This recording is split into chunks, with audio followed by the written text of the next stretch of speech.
This is the Crowd Crux Crowdfunding Podcast with Sal Briggman, where we cover everything you need to know to launch a successful crowdfunding campaign. We speak with proven entrepreneurs who've raised money from the crowd and want to teach you how to do the same. Stay tuned because we're about to reveal how to launch your dream project with your host, Sal Briggman. Before we get started with this podcast episode, I want to take a second to introduce you to my friends at Fulfillrite. If you need help shipping out your Kickstarter or Indiegogo perks or rewards, Fulfillrite is the absolute best company for you. I've been working with them for a while and I can vouch for their services. They make it dead simple and take all of the headache out of shipping out all of those boxes, all of those orders to your backers and your customers. If you want to check them out, go to fulfillrite.com at fulfillrite.com. What up, crowdfunders? Welcome back to the Crowdfunding Demystified podcast. Hope you've been having a great week thus far. And today I have a very special interview for you. Today's guest is phenomenal. She is a minority entrepreneur. She's a female entrepreneur. And in addition, she's actually in the same position that you are right now. Many of you in the audience are still thinking about launching a Kickstarter campaign. Maybe you're in the trenches right now, or maybe you're still gearing up to the launch. She's been tackling a lot of different obstacles as she's been getting ready to announce this campaign on Kickstarter. I've been working with her through our coaching sessions, and finally she's ready to announce this to the world. But the story actually, it's not completely seamless. There were a lot of things that she had to overcome in order to get this far. Things like multiple iterations on the product. Things like multiple iterations on the product video, the pitch video that's actually going to decide whether or not people support your project, to having to decide whether or not you want to ship internationally or locally, having to deal with many different things in terms of assembling a team, learning how to communicate, and actually just learning how crowdfunding works in general. So you're going to hear directly from Shirley Tan, and she's going to tell you all the things that she's learned leading up to the launch of this Kickstarter campaign, as well as how she was actually able to stumble on this remarkable product idea.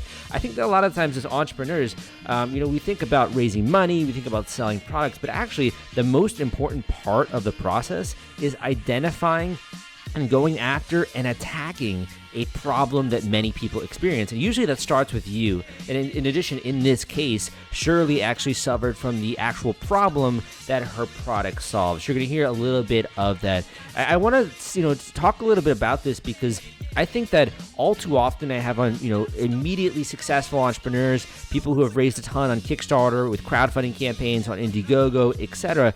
But at this moment, you're actually hearing from someone who is just now about to launch their project, and we don't know how it's going to go, and it's extremely nerve-wracking. You're kind of a fly on the wall here with this journey. She's done all the right stuff. She has a killer campaign page, and I'm really excited to see how her campaign does live on Kickstarter. Shirley not only has created this product, but she's also founded many different companies in the past. She's very successful. She started a company which had over 30 full-time employees and grew in revenue from $500,000 to $6.5 million. And then she ended up selling that to The Knot, which I think is part of one of the bridal kind of companies. I'm not too sure, to be honest, but she tells you a little bit about that. She's also started other companies in the past. She's an expert when it comes to e-commerce. She also has a consulting agency. So Shirley is an example of an entrepreneur who not only has been successful in the past, but now is entering a completely new demographic, a completely new marketplace, and with a product that she's never created before. This is a new invention that she literally stumbled on as a result of having experienced the problem. So I think you're going to really like today's podcast because it's very relatable. Shirley also shares with you the things that you can do to improve your crowdfunding campaign going forward, how you can set yourself up for a good launch, some of the things that she learned actually about building a team and leadership, all that kind of stuff we're going to get to in today's podcast episode. And in addition, at the end, if you are interested in working with me one-on-one in the same way that Shirley has, I'll provide a link for you where you can learn more information about that. You can sign up for one of my coaching sessions. We can really get nitty gritty on your particular product, how you can effectively execute a crowdfunding campaign, and also even whether or not crowdfunding is for you. Some of my students, I'll literally just tell them with the initial coaching session, yeah, you probably shouldn't go with Kickstarter, honestly, but I have another idea that would be perfect for you. So it's really one of those sessions where not only are you walking away with action items, notes, tips, strategy going forward, but you also can sort of get a vote of confidence, if you will. I've seen so many different products over the years that I can really tell nowadays which ones are usually likely to be a good fit for Kickstarter and which ones are not going to be a good fit. So stay tuned. That's coming up right after this. Shirley Tan with the Posture Keeper Kickstarter campaign. Shirley, welcome to the show. Thank you, Sal. I'm so excited to be here. I'm excited to have you. It's also just so cool, like that we had this like karmic event where you've been listening to a bunch of my shows in the past, and now you're actually one of the guests here. You're actually in the hot seat, if you will, sharing your story. So thank you for coming on. I would have never believed that I would be on the other side of the podcast being interviewed when I first started this journey. And I don't know if I told you this, but when I first started my product and I was trying to decide to Kickstarter or not to Kickstarter, right? And so I had like zero knowledge about Kickstarter other than, occasionally being a pledger and a backer. So I love the products that come out of Kickstarter, but other than just buying, which is kind of like just shopping, I had no idea about this platform of how people launch on Kickstarter. And I have an e-commerce background. I did e-commerce consulting. And so I was kind of like, wow, this is something interesting and exciting. So I had to dive in. And of course, you're my go-to resource, right? To your podcasts and your website before I even knew who you were, right? Other than, learning the platform. I go, wow, this is really interesting. I learned so much from your podcast. And normally, when I listen to podcasts, I'm in my car, I'm driving or something like that. But when I listen to your podcast, I binge listen. Is there such a thing as that? And I actually sit down and take notes because, I'm trying to type as fast as I can, right? Yeah. I really appreciate it. The goal here, I mean, it honestly, I don't think it really starts with me. It starts with entrepreneurs like you coming on the show and sharing what's working with your campaign, what's going well for you, and also how it is that you're executing on this so that other people out there can learn from the exact same thing. And really, I just owe it to all of the amazing guests that I've had over the years, I think, for that information and knowledge. And people like you, I mean, you've started multiple companies in your life. This is just the newest product that you've created. And you've also sold companies in the past. So I'd love it if you could take a second here. Can you just share with the listeners a little bit of your backstory? What are the companies you created? How did the one that you sold? Can you just share with them a little bit about that? So okay. So I'm Asian immigrant, right? I came to the US when I was in my late teens, and I actually came here for school. So I didn't really think about setting to go start a business. I'm an accidental entrepreneur, you might say. And so I opened a retail store, and I went to school at night. I was selling silk flowers in the mid 80s when that was the thing. And then after that, I evolved into gifts and evolved into wedding. And then I had then went online. I was one of the early people who went online in 1997, and I started a Yahoo store. So back in the day, that was the thing, right? And so I hate it when people call me, what do you call it? I forget that term they call me. And I don't want to say it anyway. Makes me feel old.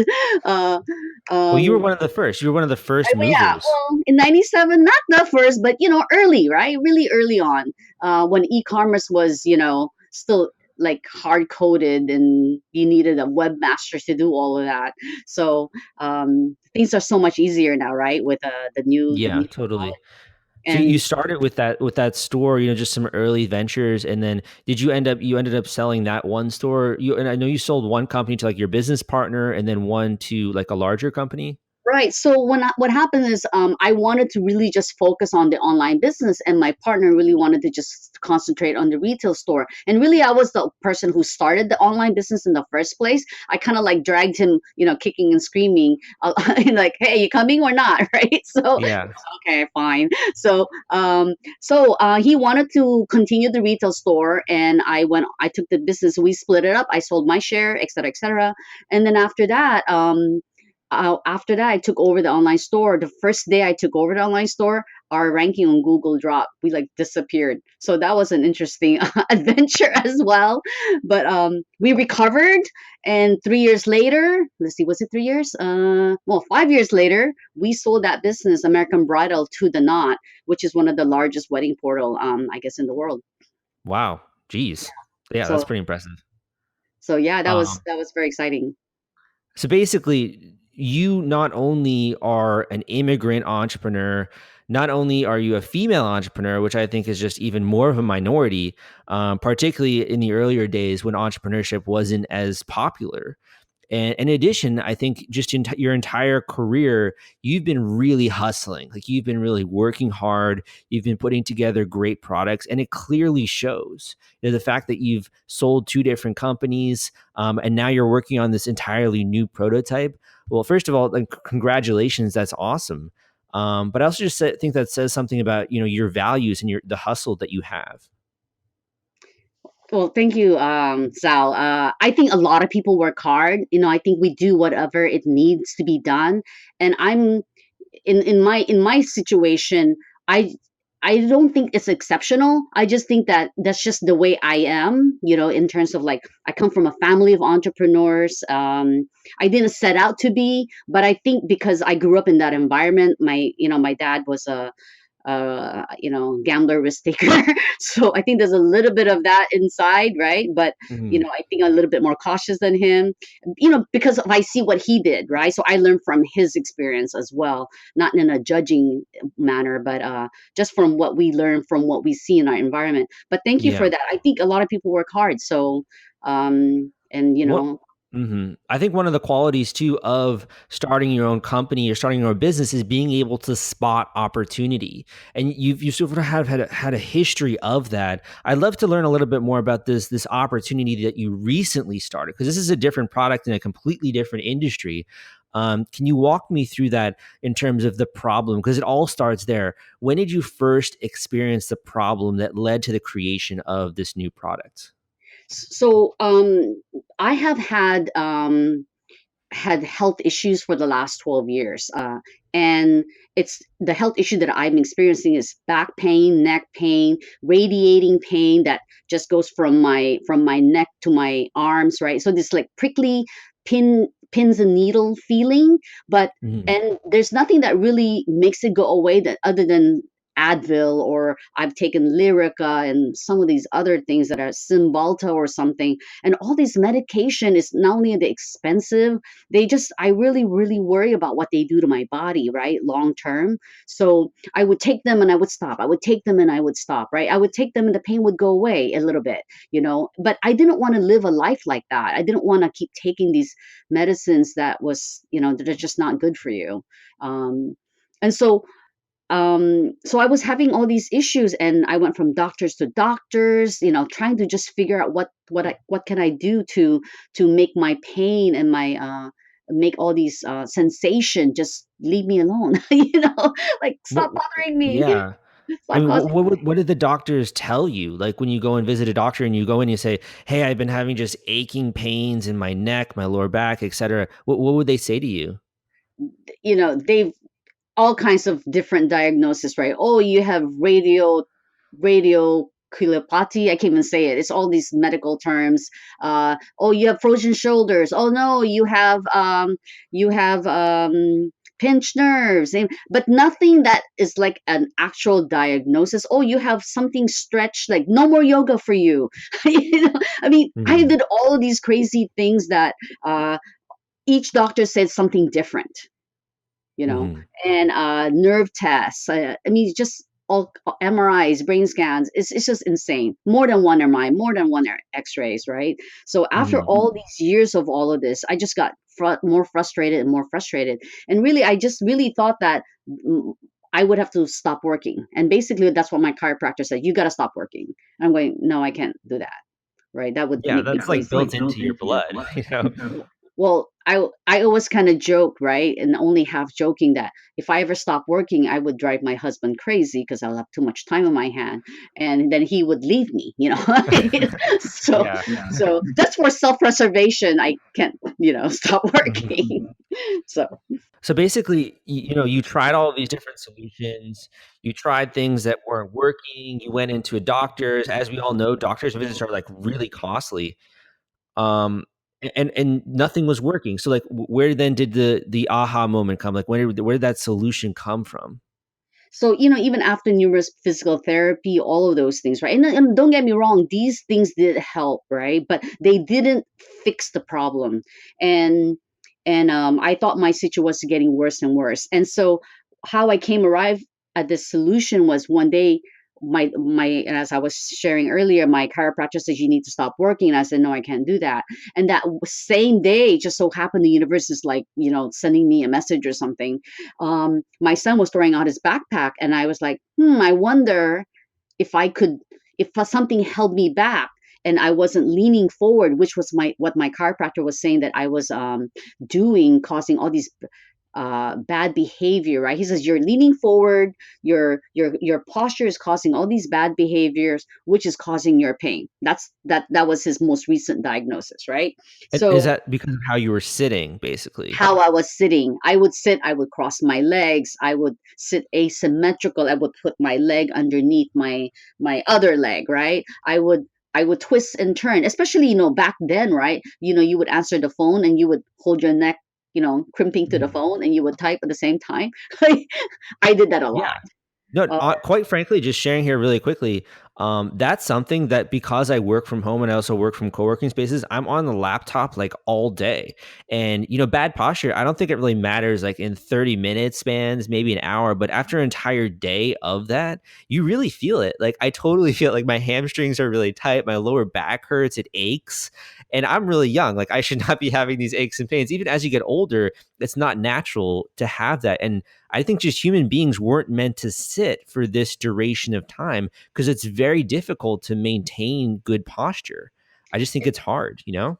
that's right. And so what I also discovered recently, right? Because I actually own a standing desk too. So I've done all that too, right? So I go, okay, well maybe I should stand for a while, right? So I've done that. When I was working at Yahoo, we had ergonomic tables, and they would raise up the table, they would assign me a ergonomic uh furnishings, right? So that we Mhm.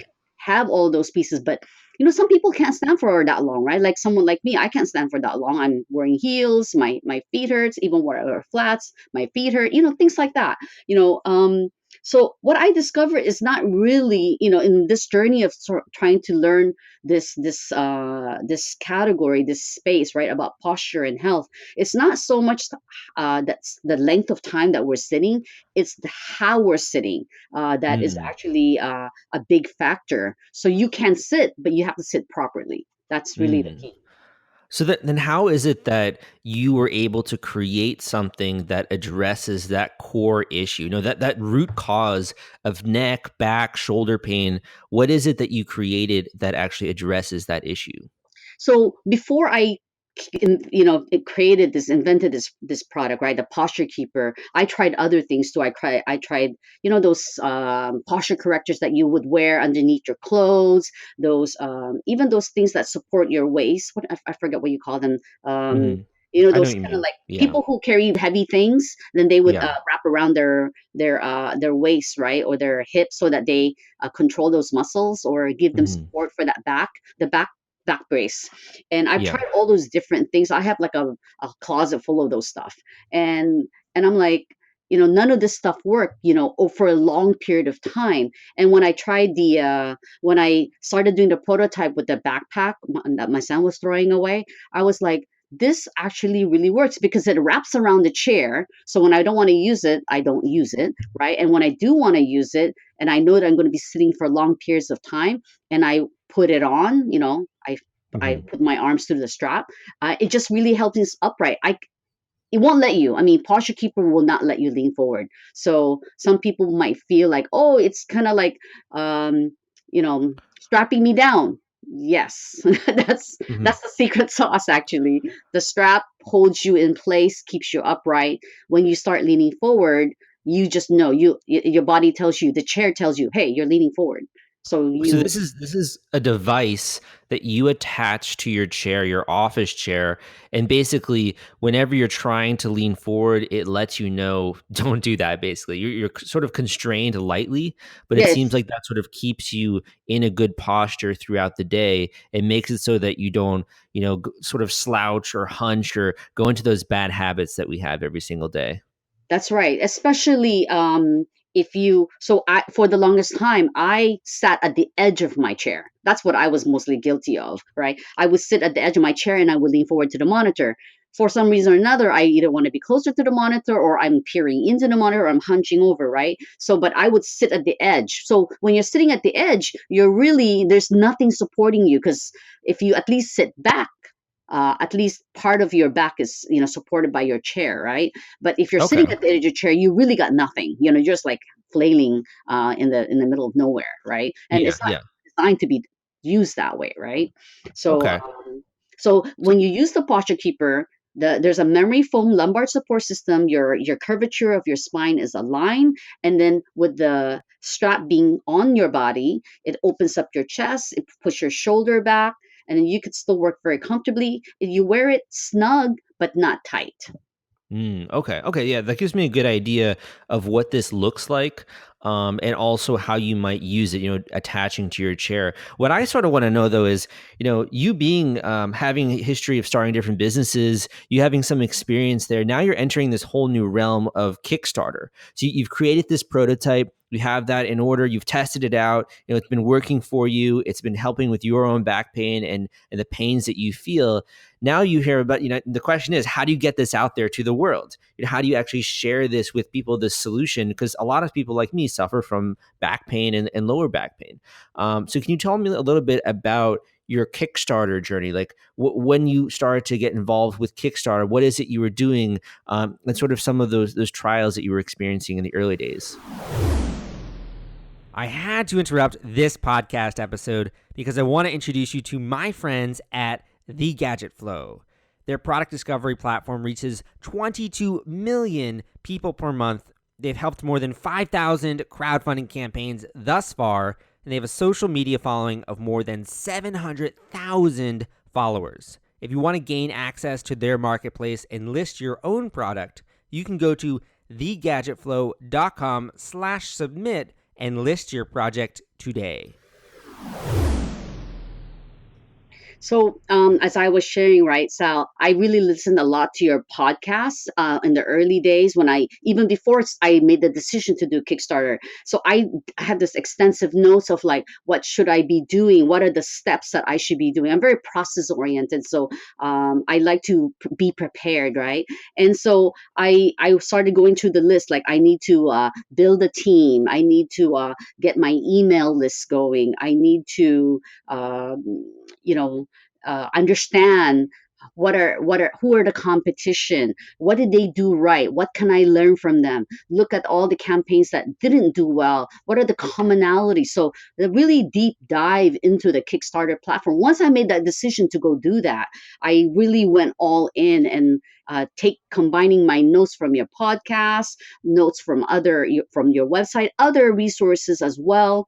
Kickstarter has a great resource platform, has a lot of go-to Mhm. things to listen to. I listened to a couple of Udemy classes on the topic. So I'm one of those people, I'm all in and I just dive like a big research on how to do it all right, create a big formula blueprint for myself to follow. So make sure I'm checking things off the list. And so that's basically what I did. And No, I was really impressed with your ability to assemble a team, and also even when you brought me in to help with coaching for the product, and sort of getting your own sense here. I really think you've put something together, an offering that is just profound. Like, there are amazing testimonials. Your video went through a few different iterations, I know, and you've almost had this underlying bedrock framework of always be improving. And it's almost like every single day you're creating new Google Doc, just showing the improvements on the page. It's really this, I think, dedication to continual improvement. It's sort of an iterative process, you know? Yeah. So I knew that we were going to be calling today, but just in case, right? Last night I prepared. So we have 4 days to launch, and I'm still tweaking the campaign page. So, and I'm thinking that you're going to be, hey, can you please stop touching it already? But, I wanted to share some of the lessons that I learned, right? So one of Totally. the big thing that was a big like detour is the video that you talked about, right? So you've seen the first version. Once I got to I learned all those things from your podcast. I go, no, you know what? That's not enough. I gotta like hire this guy to help me, because I don't have a big team. Like some people have a big team already, and so I have to put my team together, right? And I'm really a big believer that hiring someone like you, some other people, they're like a shortcut to help me get there faster, because I don't have time. I don't have time or the resources to make a mistake. So Exactly. I don't think it's too expensive to do something like that when somebody can help you get there, faster. You actually probably save me a ton of money, just the mistakes that I would probably have avoided. Hmm. Um, and even with that, I still made some mistakes on my own, right? I did the video, our first video, we recorded the whole entire thing. We spent, $5,000, almost $5,000. And even with that, after I showed it to you and a few other people who I really, really trust, they said, it could be better. And I was like, I'm not going to so to redo the video was about $1,500, right? To retape certain parts. And I was like, I'm not going to let $1,500 stand in the way of something that could have been, you know, Amazing. better. Yeah. Yeah. And amazing. Exactly. So I was like, because I don't want at the end of the campaign going, yeah, if only I fixed the video. I Yeah. just don't want that regret, right? I don't want to live in the, rear view mirror thinking all these things I could have done. So I'm always all in, as that's just my personality, right? That's just Yeah. because I know myself. I know that's what I would think about I if want I. to get to some of the other lessons that you have for the listeners, and things that you can pass on to other people that are in the beginning stages. But before we do, just really quickly on the video, I remember the first time that you sent me the original draft, and I'm sort of Yeah. someone, I don't like to sugarcoat things. And I told you, no, like this transition was not that great. I don't really Right. understand the beginning. I really kind of tried to get nitty gritty there. And I think the video you have now is killer. It's perfect. But in those early stages, it was definitely, I think, definitely a process there. No, it's true. And I want to share that with your listeners. Like, I will be the first to admit, writing is not my thing, right? I'm not a, writing is not my strength. And I really just defer to other people. Like, what is the better way to say this? What is the better, what's wrong with this, right? And so I know what I'm not good at, and I'm willing to get help for that. I seek those pieces out. Um, yeah, so I know you saw this first version, and after that, with your help, with my help from my friend Perry and Dawn, they really just like set me straight, right, on my Mhm. video, and like, this is what your video needs to look like, and these are the pieces that you that could be stronger and better. So But let's get into some of the advice and tips that you have for some of the entrepreneurs out there, because I know you've been doing a lot in the way of crowd building when it comes to doing like Facebook Lives, when it comes to communicating and connecting with people, getting testimonials, etc. Could you share maybe one or two things that you've been doing strategy wise leading up to the launch of this campaign? so before I touch on that, right, I just want to say this piece right here, which is, I spent a lot of time working on the product and really just making sure that it's really, really good. And the reason why I spent most of my time doing uh, that piece of it is because I wanted to be very comfortable when I go reach out to my friends, family, people who I know, to go support the campaign, that I wouldn't be embarrassed. I wouldn't be in the position that I'd be, almost like, come on, Now, I don't want to use the word begging, but you know what I mean, right? It's kind of like Mhm. I wanted them to go, man, this is really good. I'd be happy to do it, right? And I would. I would tell my friends and strangers, and I wouldn't be embarrassed to do that. So I wanted to come from that standpoint, that I wouldn't even put it out there if it wasn't a good product, because then I wouldn't want to do that to myself, and I wouldn't want to put my friends and family through that ordeal. So I think that's really critical, because if you come up with a really good product, people will be very, very happy to support it. And then when you go to do the ask, right? When you go on Facebook Live, when you are doing your video and campaigning, it's going to be a little bit easier, to go forward from there. So the first tip is make sure you focus on creating an amazing product, because if you don't, then you're going to feel kind of awkward asking people to give money, I guess, or kind of feel like begging or pleading if you don't believe in your product and you've actually done everything possible to make it great. Right. Exactly. So yeah, I guess. Yeah, yeah. From Exactly. from so from that point, you have a product that you're happy with. What else have you been doing in the way of trying to get the word out there, trying to make people aware of this, trying to draw attention to what it is you're about to launch? So a lot of guerrilla marketing, I think, right? So we've been doing Facebook advertising, putting the videos out there. We've tried all these different ways that you can advertise, right? Different marketing strategies on Facebook, and some of them are good, some of them are not good. So it's definitely much harder to do targeted ads on Facebook. Um, so the other thing that we've been doing is I hired a virtual assistant to help us build our Instagram campaign. So he's been very diligent. He's been great, actually. Ian, he's been really, really great. He's worked on creating images, content, engaging with our Instagram, community. So we're starting to build all of that. Everything takes time. So a lot of this is preparation. You have to be, I guess the second advice is to really be prepared. Be prepared for all of these things that you have to do, and give yourself enough time so you don't get so stressed out, and Yeah, definitely. And the other thing that really stood out to me with what you're doing are the Facebook Lives, because I think you're really willing to put yourself out there. Because to do a Facebook Live, to be on live video, it's a little bit scary. I'm sure when you did the first live video, it's a little bit awkward. It's like you're having to talk to this camera. What was that like the first time you did a Facebook Live?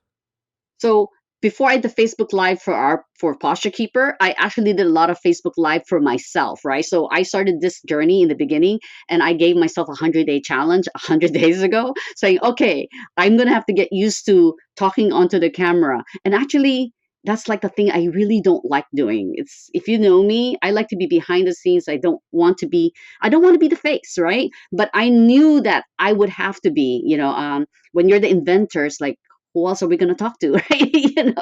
Yeah.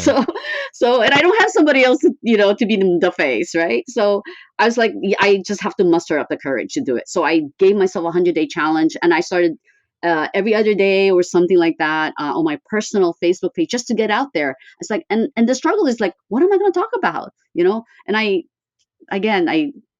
I think you should have something interesting to share if you're going to be on video, right? So it's one of those things that everybody has their hurdles. That's one of mine. It's like putting yourself out there, and some people are just natural at it, right? It's, for me, it's not natural, and I have to like muster up I have to summon a lot of courage to go do that. So So what are you sharing? What are you sharing when you do a Facebook Live? Because I do look at them and I see you're getting comments, you're getting engagement, you're having people watch these. You're really capturing attention, doing something like that, and also building rapport. So what is it that you do for someone out there who's never done a live before? What is it you're doing on these?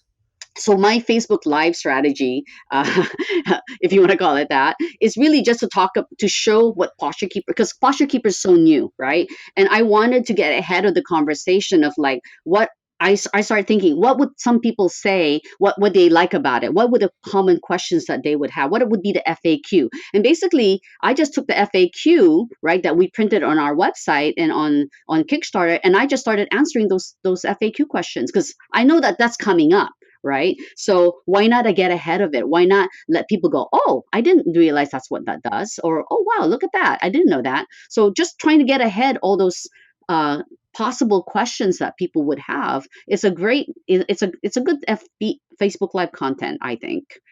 So So make I think sure we're going to that be doing more of that. We're going to be doing more of that to get people comfortable, right? Because it's not just you being comfortable, but people being comfortable and being Mhm. able to comfortable to with like curious enough and also be willing to share with their friends, right? Because that's how it's going to have to grow with such a small, I'm a small, I don't have a big company, right? So we're a small entrepreneur, and we just need other people. We need other people's help to share it. Yeah, exactly. And I think the other thing too about Facebook Live, being on camera, being able to describe that, getting genuine feedback and genuine reactions, even just as you've been putting together, you've gotten some really great feedback from, a previous Shark Tank investor. You've gotten good feedback from your friends, other people who have used this. So I think it's really important to always have your fingers on the pulse and making sure that you understand how people are reacting, because I think that says a lot about when you launch. Yes, absolutely, absolutely. And I'm really lucky to have all those feedback, right? I'm not shy about asking for help or like say, asking like what questions am I not asking, So I think just putting yourself out there and just, I guess be willing to take the chance. And I think people are, most people are very, very generous and they want to help. They want to see you succeed. They're excited for you. So When it comes to the actual Kickstarter campaign, I think what we kind of shy away from a lot is we always focus on funding. We always focus on hitting and surpassing your goal. And we see campaigns doing six figures, $1 million. It's really exciting. But then after that, I always say you have to ship out your reward. You have to fulfill these. Do you have any tips or advice on that front for entrepreneurs in the audience who are trying to manufacture their product? They're not sure about pricing and all of this kind of stuff. What was that phase like for you, actually figuring that all out? Did you just like break out the Excel spreadsheet? How did you do that? yes, right. Yes, absolutely. Absolutely break out the Excel spreadsheet. We actually have a spreadsheet of how much everything has cost us so far. What would all the different agency costs look like if we hired this agency versus this other agency? They all, their fee structure, right? Understanding their fee structure, understanding the fee structure of all the different agency in combination as well. That will impact your, if you're going to be in the red, right? Or Hmm. are you going to break even, or are you going to or are you going to make some money? So, but one of the first things that I'm glad you brought up about fulfilling, right? So part of the things that we did for research and that really focus on is not only did we make sure that the product is really good, but how are we going to get it into the hands of the potential backers, and that decision of doing worldwide versus just in the United States. And what, because our product is kind of bulky, right? My product is like 16 by 18 by 5 inches almost. And so that bulkiness versus shipping a little small item, that's a very big difference in shipping internationally. Where's that going to come from? How am I going to get it there? How do I get tracking number? All of those logistic stuff, you got to do that early, because that affects how you're going to price. You need to know that. Do you have enough there to be able to at least break even?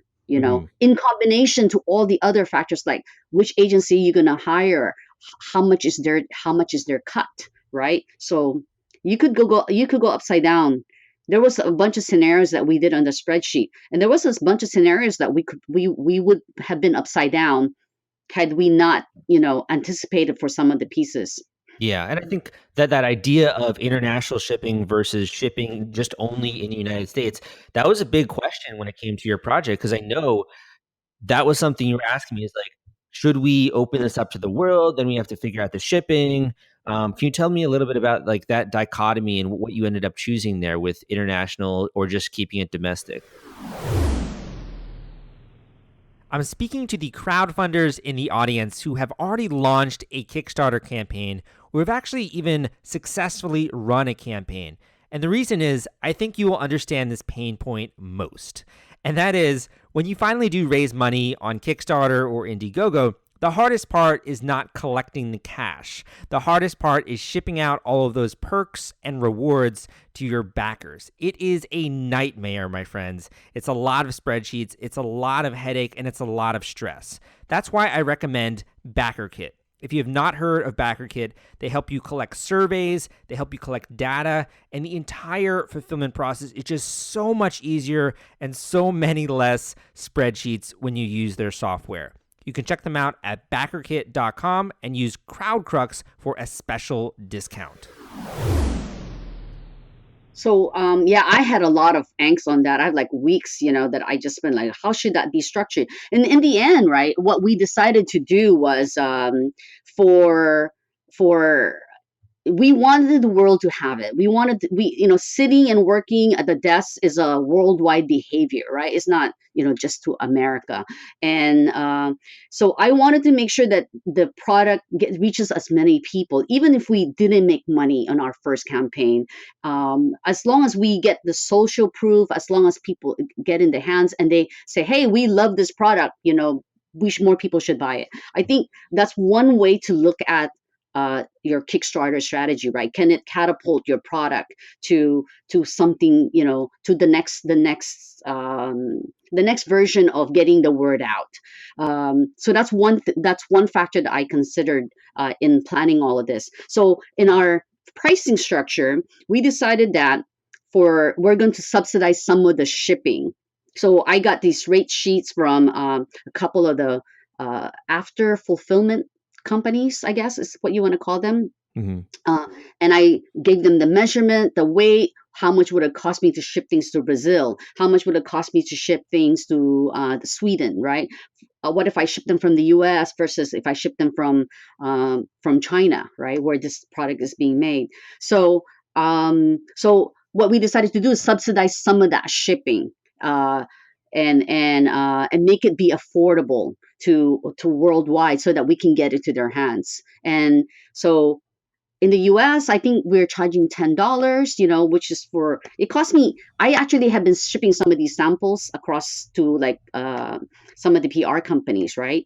And it's actually cost me somewhere between $13 to $17 to ship across to the US. It's insane. Wow. That's So, a lot. but we're charging $10 because we feel like $10 is the dollar amount that people go, okay, well, I know it'll cost some for shipping, but what is the threshold, right? So it's always that fine tune. What is that number, that magic number that people can live with when people are used to paying no shipping, right? I think that's awesome, though, that you're willing to subsidize the shipping. It just says that you believe in your product, and your only goal with this campaign is to raise enough so you can get this into the hands of people, and also to help people around the world who suffer from back pain, from neck pain, from the tension that you feel literally sitting the entire day with bad posture. I think that says a lot. And also that you're willing to say, hey, maybe we're not going to make a lot of money necessarily with this campaign, but this is about the future. This is about building a brand. It's about trust and also getting people, getting this in their hands so they can give us feedback, et cetera. Right. Exactly. So I've been working with my cousin where we worked together for a really long time, and we really believe that this can really help people. My cousin, actually, this is how much she believes in it. She has not been working in the last 18 months. We've just been all in on this, right? And we sell some stuff on Amazon, but not enough to to really call it a business yet. So this product, she really, really believes in it, that she's willing to put her career on hold, Wow. For us both to just dive into this all in. Wow, that's incredible. So I have a few more questions for you, but before we do, Sure. I wanted to ask you. This has been, like a roller coaster journey for you, in my opinion, just because you've had to learn so many different things, from putting together a pitch video to hiring agencies to figuring out shipping to how Kickstarter actually works, the functionality.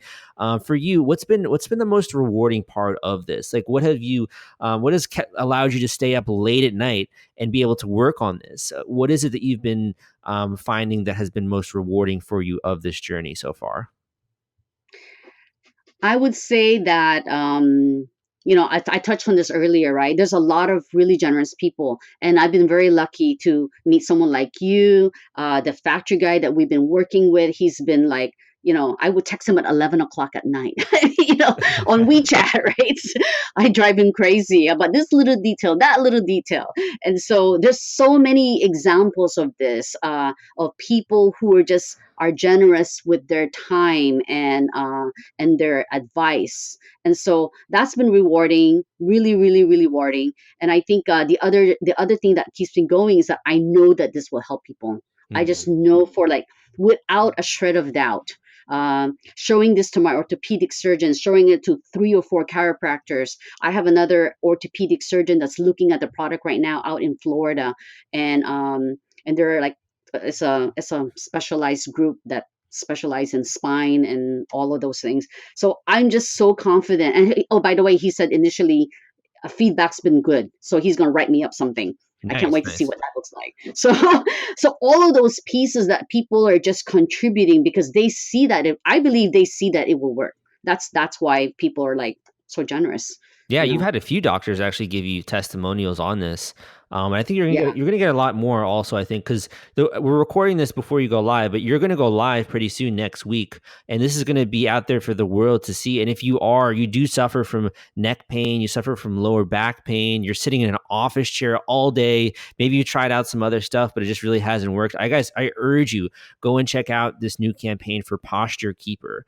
Where can people go? Where can they learn a little bit more? And also, I do have like one or two more questions to ask you in terms of advice. But just for now, where can people go to learn a bit more about Posture Keeper? So when the campaign is live, they can go check out the Posture Keeper campaign. I guess you type in Posture Keeper and it'll show up, and or you go to posturekeeper.com, our website, and you can it'll redirect you to the campaign page. Yeah. So there's also, I think, some early bird reward tiers that you have available. So if you want to get a really good price, that's also a great opportunity. I'm trying to release this as you go live so that you guys can have access also to that really good price for Posture Keeper. But it's also just really neat. It's a great study in marketing, to be honest. Like, go and watch her video, go and look at her campaign page. I've had my eyes on all of this. You'll also just see what a really good campaign looks like in terms of when you're putting one together. So I urge you guys to go and do that. But one of the things, I think every entrepreneur has a superpower, if you will. We're all good at something, and we're definitely not good at everything. I think you can say that. With your superpower, I've been watching you as you've been getting together this project, and I really think it comes down to your relationship building skills, because you're able to form incredible relationships that help you in terms of putting this together, things that you're not great at, and then really assembling that team. Do you have any thoughts on that? Any thoughts on leadership? Does that just sort of come naturally to you, or is this something that you learned how to get people to work together and how to get people to work with you? Hmm.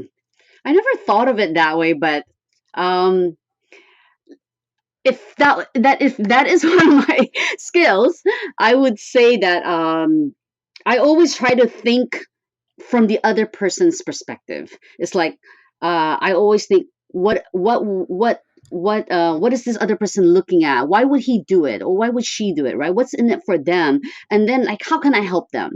Or how can I, frame it so that they can see the benefits for them as well. So, and I just really think that, especially as a solopreneur now, it's hard to get things done all by yourself. Especially, I don't know Photoshop. I'm not good at writing. So all of those things. So you have to surround yourself with people. I know people say this all the time, but really understanding what your own strengths are, and then really just appending with other people that can help you, and getting them excited, right? Because everybody's busy. They have their own thing, and then Mhm. seeing what is in what how can you help them so that they'd be willing to help you.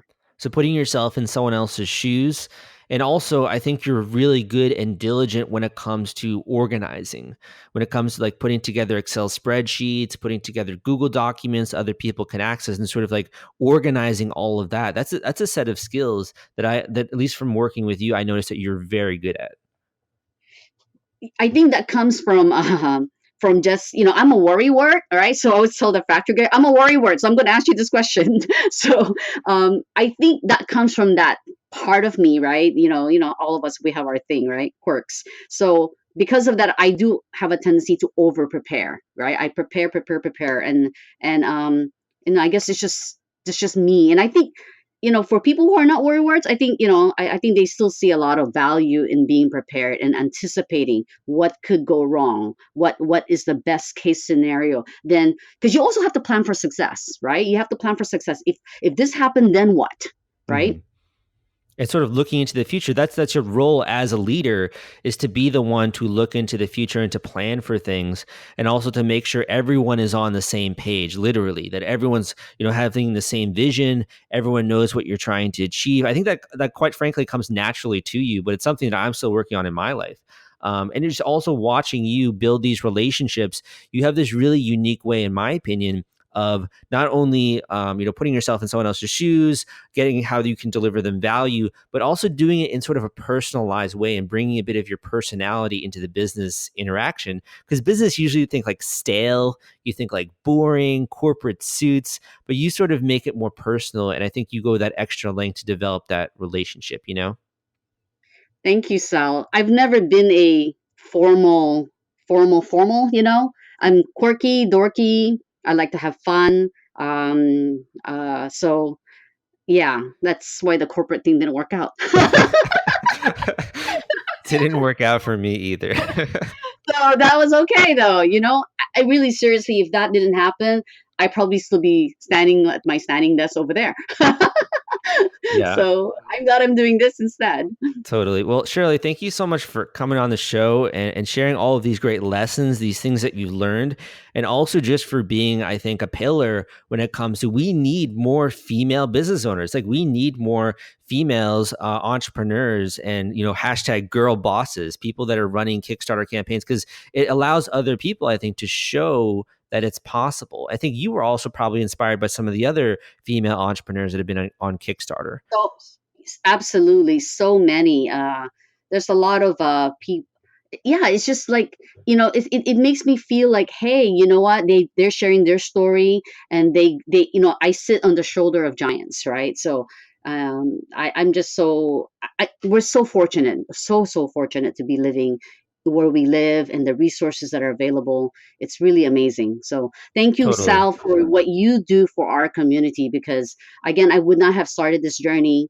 It would have been much more difficult without the resources that you provide. So thank you so much for that. Well, guys, if you want to check it out, you can go to Posture Keeper. You can type that into Kickstarter. It will be live there. You can check out some of the early bird reward tiers. My final question for you, Shirley, is if you could speak directly to a listener just like you were in their shoes at one point in time, that's preparing for their campaign, they're uncertain, they're unsure. If you could either offer a final tip or a word of encouragement, anything like that would be greatly appreciated. Ooh, good question. I would say, so we're down to the wire, right? And I'm feeling today that I've done everything that I could have possibly thought of. So saying that, it's just, if you think you've done everything and you've done all the research, you did all those preparation, then be happy, be proud of your work. Don't second guess yourself. Don't beat yourself up. Whatever, I don't know what's going to come in the next 4 days when we launch, but I am completely at peace because I feel like I've done everything that I should have done, knowing the list that I had, right? What I don't know. So I can't beat myself up for that. So don't beat yourself up. Well said. Thanks for coming on the show, and look forward to seeing your progress. Thank you, Sal. Thank you for listening to this episode of the Crowdfunding Demystified podcast. Again, my name is Salvador Briggman, and man, what an incredible story. And also, geez, it's so inspirational to me. The fact that someone can come and immigrate to this country, they can learn, they can grow, they can build up businesses. Some businesses, her one business had over 30 employees, and actually being able to sell that to one of the larger companies in the industry at the time when I was doing $6.5 million in sales. Sometimes I wake up and I'm like, I can't actually believe that I talk to people that have such incredible success in their lives and have done such great things and are doing such amazing things. I can't wait to wait and see how Shirley performs with her project. I know it's going to be very successful for her. She's doing all the right stuff. I urge you guys to go and check it out. But it was just, I think it's a privilege, honestly, to be able to bring some of these success stories to you. And if in any way I can contribute and be a part of that, I am happy to help. That's my goal here, is to set you up for success. I do that with the podcast. I do that with my training videos. I do that with my other free content like my blog, my books, etc. I want to arm you with the strategies that you can use to go out there and crush it. But in addition, for those of you who are looking to level up your game, you're looking to invest in yourself and invest in your company and bring on the right people to surround yourself with for this project, I also join you as a coach. I can also join you with helping with my longer term programs. So if you're interested in learning more about that, when it comes to an initial coaching session, typically what I'll do is we'll do an hour-long call. I'll also do a project review. We'll get super nitty-gritty, super detailed about whether or not this is a good choice for you with Kickstarter. If you already have decided that, we'll get into your actual strategy, the things you're doing right, the things you're doing wrong. I can review your video. Really you can send me documents. And that initial coaching session is meant so that when you're coming away from that, you feel confident. You feel like you have an idea of the action items going forward. And if from that point you want to work with me more closely one-on-one, that's awesome. If you don't, that's also cool. My goal is with the coaching sessions to make sure that by the end of it, you feel incredible. I've literally never had someone who's not said, "Wow, Sal, that was awesome. Like you brought more than I thought." It was a great experience. Thank you so much. So I really try to work hard to deliver a good experience for you and also make sure that you have tangible, practical takeaways when it comes to your crowdfunding campaign. So if you're interested in learning more, you can go to crowdcrux.com/coaching. That is crowdcrux.com/coaching. You could just fill out that form there, give me a little bit of information about you, let me know about your campaign, what category you're launching in, your expected funding goal, all that kind of stuff, so that way I have a better sense of who I'm working with, and also what the kind of strategy is going to look like that we're going to have to implement to make your campaign a success. Again, that link is crowdcrux.com/coaching. Thank you so much for joining me on this episode, and I'll see you next time.